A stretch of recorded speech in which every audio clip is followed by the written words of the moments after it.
First of all, let me congratulate the IUML for the inauguration of the Qaid-e-Millat Center, which is going to happen virtually, I believe, very soon.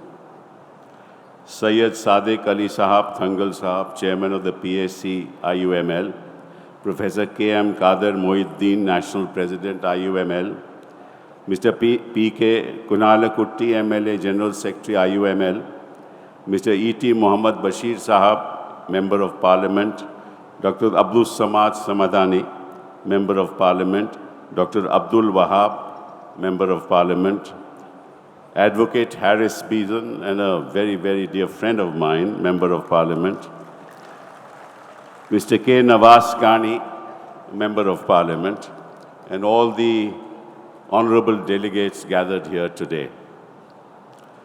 Harris mentioned just before he called me to the dais that I have to say something about the manner in which the voters' list is being prepared in the oncoming election in Bihar.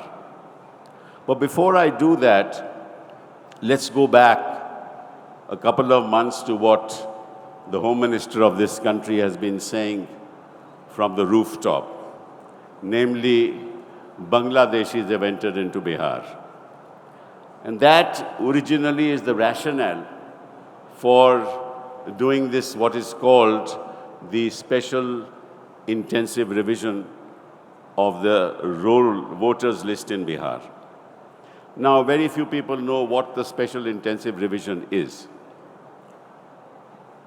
The last time that it was done was in 2003.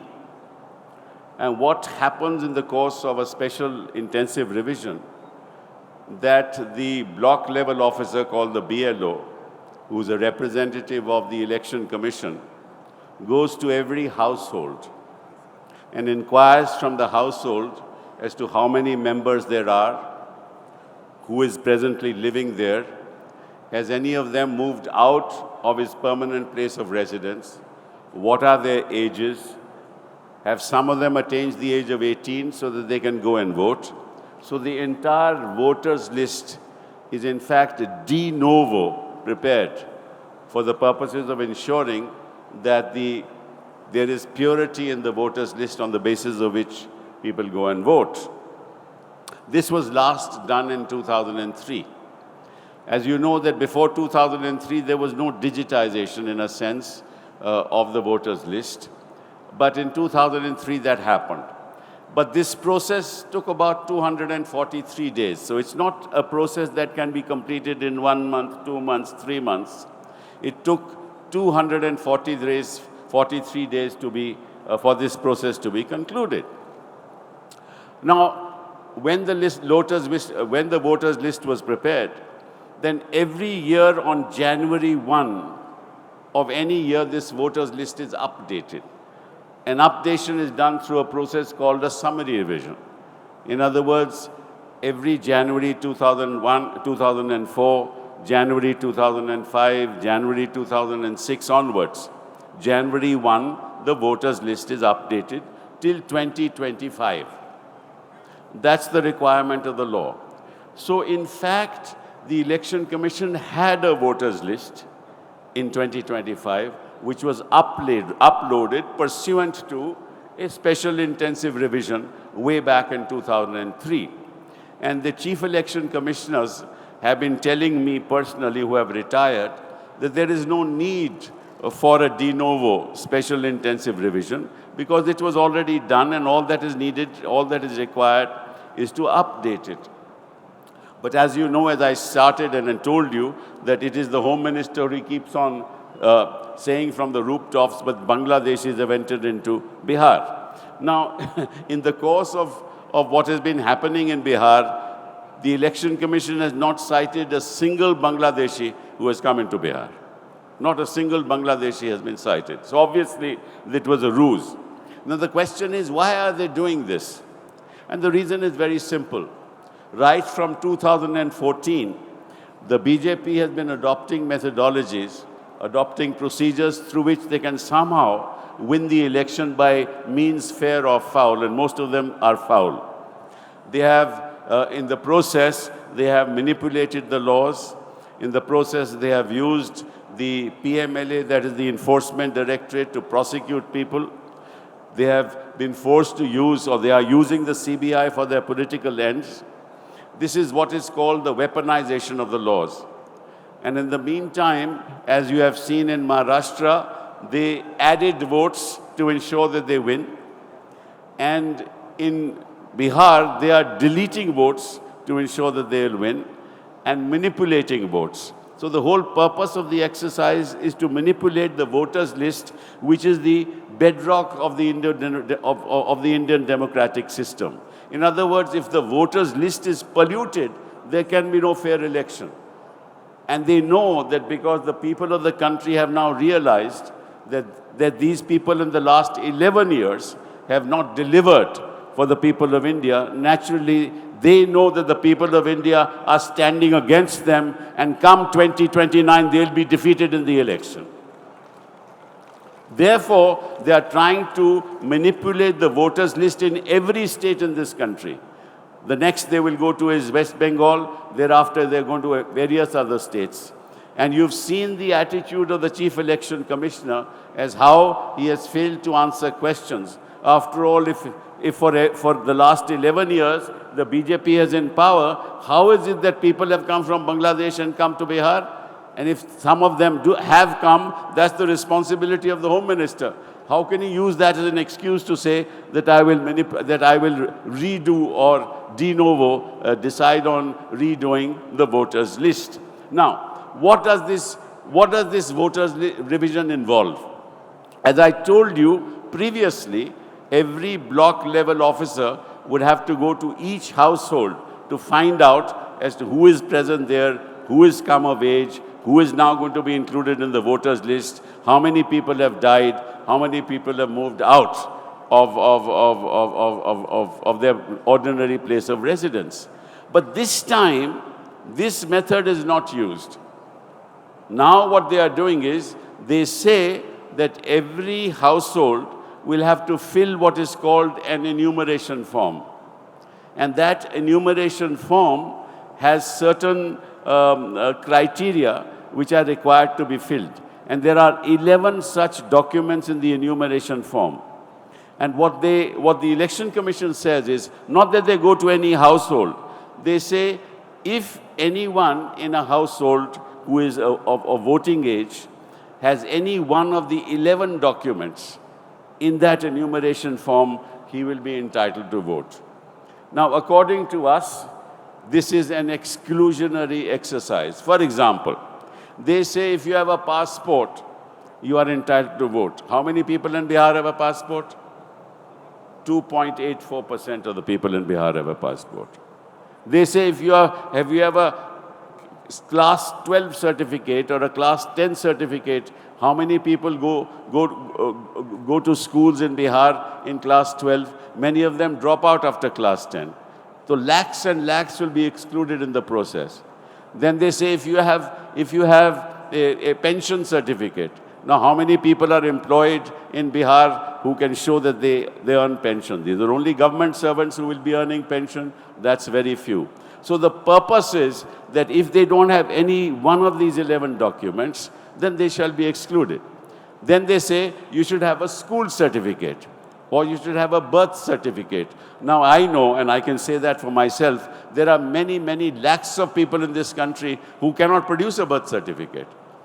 They say, okay, you produce your father's or your mother's birth certificate. Supposing a woman is married in Bihar and she comes from another province, another state, or she comes from another part of Bihar, she has to go back to the family and find out what is the birth certificate, where is the birth certificate of her father, or what's the date of birth of the father. Most people would not know. So in a sense, the whole exercise is an exclusionary exercise. And the purpose of an election commission is to include people in the voters list. In other words, it should be an exercise in inclusion rather than an exercise in exclusion.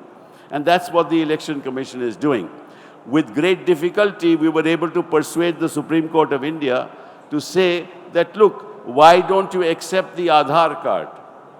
as the basis for allowing a person to vote, whether it's a man or a woman.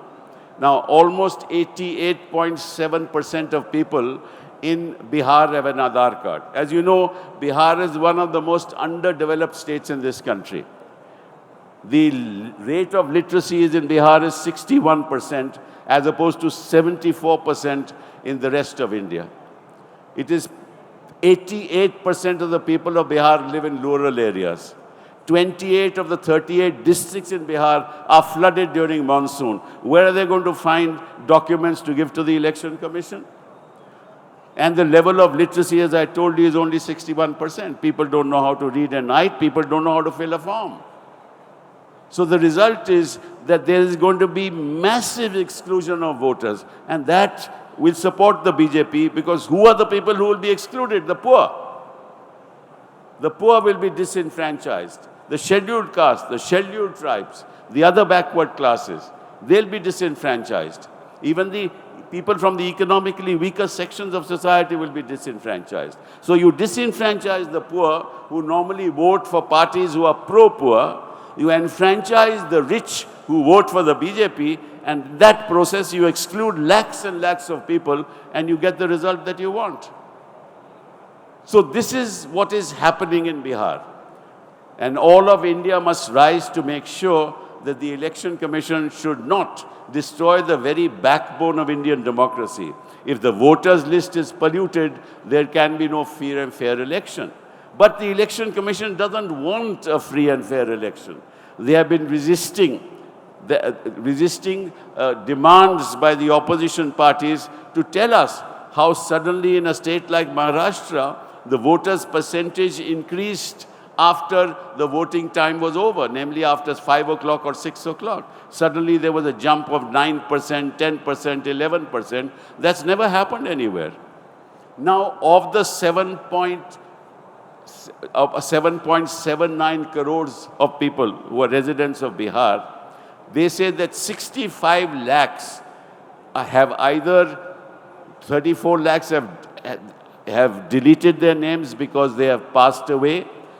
Others have moved out of Bihar, and others who are migrants, they will not even know as to whether an exercise like an enumeration form has to be filled up. So the whole exercise is completely opaque.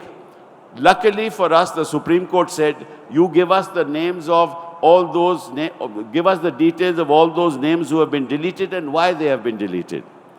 You tell us, as when you say that people have moved out of Bihar, who are the people who have moved out of Bihar? Give us the names of those that have moved out of Bihar. Now, if the BLO, that is the block level officer, has not gone to a household, how did he delete the names? How were the names deleted? Obviously, the representatives of the BJP at the level of the block level officer ensured that those who are likely to vote for the opposition, their names will be deleted. So now the cat is out of the bag. That's as far as the 65 lakh people are concerned. But we are still left with 7.24 crore people. Now, as far as 7.24 crore people are concerned, they have to upload the enumeration form. Now, they say that as far as the 2003 voter list is concerned, all you have to do is upload the enumeration form and you will be accepted as a voter. But if you don't upload the enumeration form, even if you are part of the voters list in 2003, you will not be allowed to vote. This is extraordinary for an election commission to take that position. After 2003, you have to fill in one of the 11 documents which are exclusionary in nature. Now, of course, the Supreme Court has told them, allow people to include their Aadhaar number, because if they have the Aadhaar number, then they should be entitled to vote. This has been done in the context of 65 lakh people whose names have been deleted. We have been persuading the Supreme Court that for the 7.24 lakh people, crore people whose names are still on the voters list, at least they should be allowed to vote on the basis of their Aadhaar card. The battle is still on, but the battle is not going to end here. This battle has started from Bihar. It will reach every state of this country, and all the leaders of the IUML, all the leaders of the Congress party, all the leaders of the TMC, all the leaders of the RJD, all the leaders of all opposition parties must get together, stand up for democracy in India. That is the only way that this country will survive, and that's the only way we can rid of this vicious, toxic rule which we have suffered for since 2014. Thank you very, very much. Shukriya, sir.